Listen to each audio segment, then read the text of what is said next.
कामावरून सुट्टी झाली आणि माझ्या हो मला घेण्यासाठी नाक्यावरती आले. नमस्कार मंडळींनो, तर माझ्या मिनी ब्लॉगमध्ये तुमचं स्वागत आहे. घरी आले आणि अंघोळ वगैरे केली, मस्तपैकी फ्रेश झाले आणि किचन वाटा माझी वाट बघतच होतं, कारण की स्वयंपाक संध्याकाळचा सर्व बाकी होता. येताना मी पनीर घेऊन आले होते. आज पनीरची भुर्जी बनवायची होती आणि आज सोमवार होता, तर माझा उपवास देखील होता.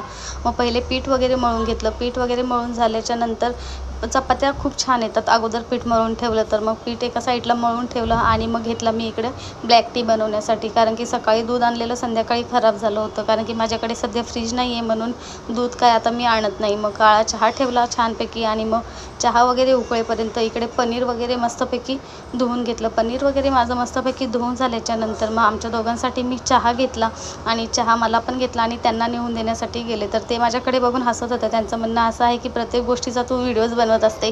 आणि मग एकटी बसून इथं हॉलमध्ये मी पण निवांत चहा पिला, मस्तपैकी हवा लागत होती.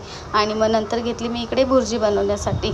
तर झालं असं की मला कांदा टाकायचं लक्षातच नाही राहिलं. मी आलं लसूणची पहिले पेस्ट केली आणि मसाले वगैरे त्याच्यामध्ये टाकून दिले आणि मग नंतर मग मी परत कांदा कापला, गॅस कमी केला आणि मग नंतर कांदा आणि मसाले दोन्ही एकत्र छानपैकी असं परतून घेतलं. ते छानपैकी परतून झाल्याच्यानंतर त्याच्यामध्ये मी पनीर बारीक करून टाकलं आणि थोडीशी कोथिंबीर वगैरे कापून वरतून टाकून दिली. तर अशा प्रकारे माझी पनीरची भाजी रेडी झालेली होती. मग म्हटलं चला आता गरमागरम चपात्या बनवावं. मग चपात्या बनवण्यासाठी घेतलं आणि माझ्या सर्व चपात्या वगैरे बनवून झाल्याच्यानंतर किचनमध्ये मला सर्व आवरून घ्यायचा होता, कारण की जेवण झाल्याच्यानंतर फार कंटाळा येतो. मग मी सर्व किचन वगैरे आवरून वगैरे घेतलं. कामावरचे डबे वगैरे धुतलेले होते, त्यांना पॅक करून मस्तपैकी ठेवून दिलं आणि सर्व आवरून झाल्याच्यानंतर थोडा वेळ हॉलमध्ये येऊन बसले, कारण की खूप जास्त गरम झालेलं मला.